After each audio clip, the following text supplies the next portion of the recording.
Hi there. So we're now going to work on the 6D contouring path.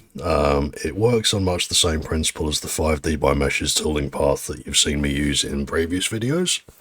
So we're going to get stuck in now.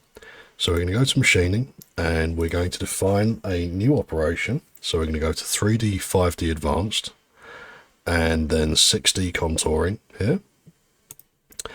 And we would like to define our under job assignment, the curve that we're using. So we're going to click on 5D curve, and you can see now how it's automatically generated this rather fetching green ribbon.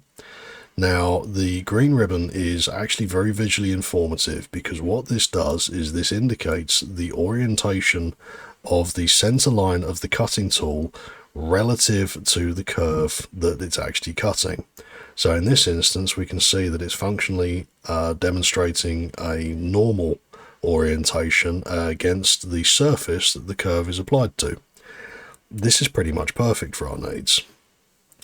So to cut this as cleanly as possible, the setup is going to be a little bit more complicated than the previous iterations, because we're going to use axis E2 of the turntable as well. So under setup, I'm going to click on move up E3 and rotate E2. I'm also going to set the tool orientation to, going to leave that as it is. I want to set the rotary table vector, however, to -x, which means that it's going to be coming in from this side here. And we are going to try generating a toolpath of the current operation now, and seeing what it produces. Okay, so the first thing that I'm noticing here is that we've got some rather messy transitions on links and leads. So because this is a more involved and complicated toolpath, I would like to set this to avoid collisions, just to save ourselves any hassle going forward. And we're going to regenerate that toolpath now. And now what we're going to do is we're going to go to the axis map and see what's going on with the toolpath as it stands. So I'm going to click on build map now, and automatically we've got a nice clear path here, no out of limits issues. I'm going to turn on collision detection though, just to be safe. And that's looking pretty good so far. So we're going to build that graph.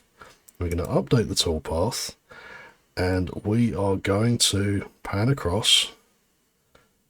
And we can see now that by using the rotary turntable to alleviate most of the work of what's going on, the tool is automatically elected to come in at the normal point that is closest to 90 degrees and then adjusted accordingly. So we're quite happy with that toolpath. We'll click on update toolpath again just to be sure, close that window, and now we are going to simulate this. So we're going to reset this node status, and we are going to click on run. And so far everything's looking really good, apart from that slightly awkward transition from the previous toolpath.